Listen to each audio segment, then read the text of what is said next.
Times have changed, tastes have changed. It has been 5 long years ever since Henry's passing. The country has moved into the Second World War, and the war effort was in full swing. The Fat Controller and his associates realized that this would inevitably lead them into bankruptcy.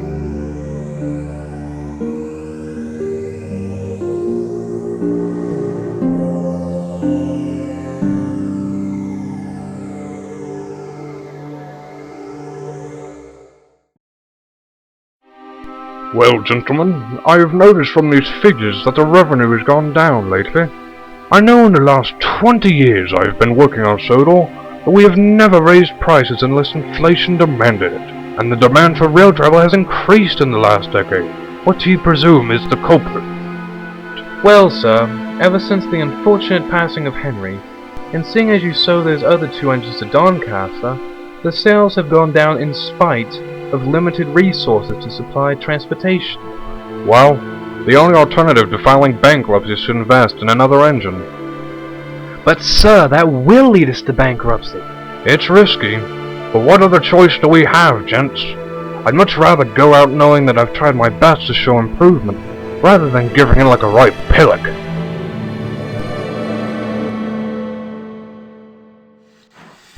The engine filed into Knapford early next morning.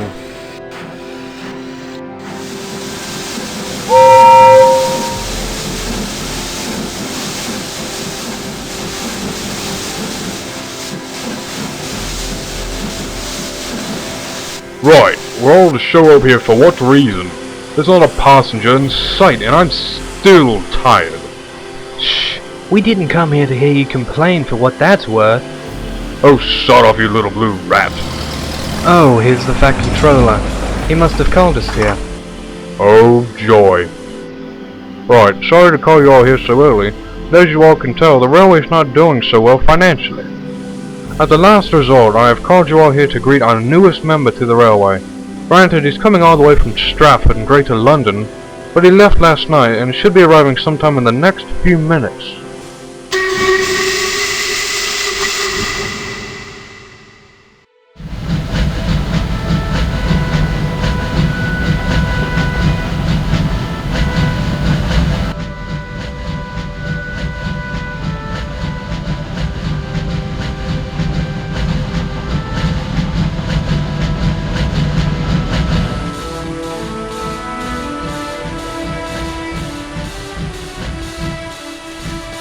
Here is Alfred. He was made in the old Great Eastern Railway Works in Stratford, in Britain. Hello, Alfred. Welcome to the railway. I already don't like him. Oh, be quiet. Later that night, the engines were fast asleep. However, at one point in the night, Alfred left the shed.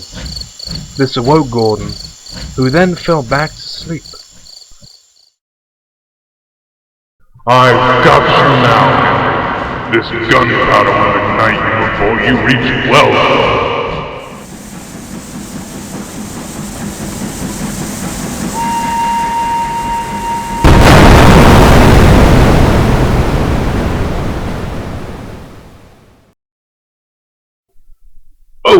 Oh, God. Gordon was frightened and deeply angered by this dream. He told it to Thomas later that week. What? Wow, that's a nightmare. What scares me is the realism. I saw everything. It's just a nightmare, Gordon. They happen and we can't anticipate them. I'm going to keep an eye on him, though. Something doesn't bode well with him. Gordon's skepticism deprived him of sleep. So much so, he got up one night and idled in Knapford's goods shed.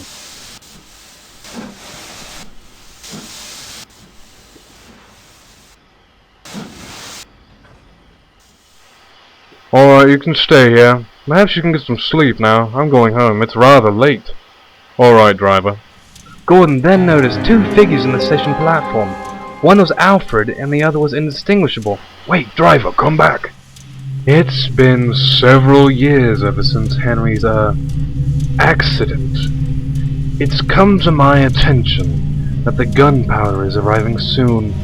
Soon? You're not thinking of doing it now, are you? Not quite yet. We still need to give the engines time to accept me as one of their own. They never suspected foul play, so they won't suspect little old me of anything. You're very sly.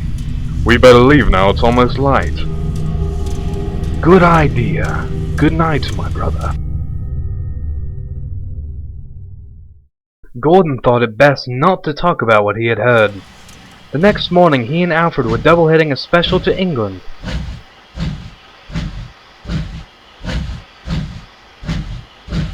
Gordon, what are we going to do? You leave it to me. Henry was my friend and I won't let this happen, whatever it is. The two then set off for Britain.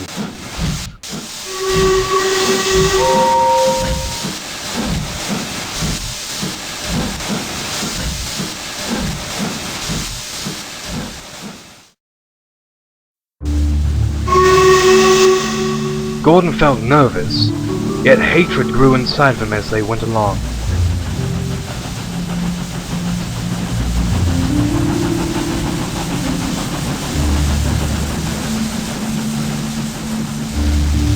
You are a quiet one, aren't you?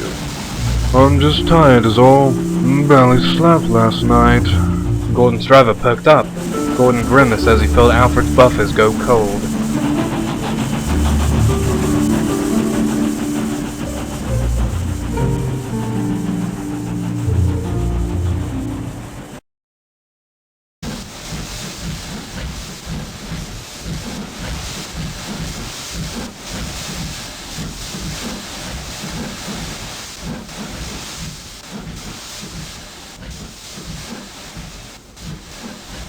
Nice trip, wasn't it?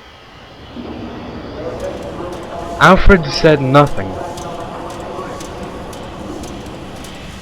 The coaches were taken away and the two engines went to the sheds to rest. There were no other engines there. So, you were built in Stratford, huh? That's right. I knew a B12. He came from those works with the build number 98462. The Fat Controller scrapped him though, as he was rude and almost caused a big accident. The Fat Controller has that power, you know. So what? Well, this engine nearly, shall I say, caused a fatal accident in relation to Henry. Alfred perked up, an angry look on his face. You foolish A3. You heard last night, didn't you? Yes, I did. I know all about your little scheme. You want all the engines to like you, and then the railway goes up in smoke. They're smarter than that, you know. Apparently not. The Fat Controller has designated me to pull the Wild Nor'wester from now on. They trust me with their lives. The Fat Controller wants you as far away from the railway as possible, more likely. If that's so, then how did they not suspect me about Henry's death, They sound pretty ignorant to me. The weak engine with all the problems. I knew he was a failed experiment, and that they would never suspect foul play. You'll never touch them, not as long as I'm around. You can't stop this, you fool! A chain of gunpowder wagons are being propelled forcefully towards the sheds this very instant. I'll stop it. You shan't! I shall destroy your railway, and my class will take over. Enjoy the guilt. Oh my word! We'll shut up and get me back on! The workman lifted him back on the rails. With a loud whistle he pounded the rails back towards Sodor. We didn't order gunpowder vans. Well, shunt them into the sidings, we'll figure out something. Oh god, I need more speed, driver! You were going 100, the rails can't handle anymore. I don't care, just do it! Gordon's regulator was opened further, and he pounded the rails with a massive noise. Just a few more minutes, and it'll happen. We're at the border, just a few more miles.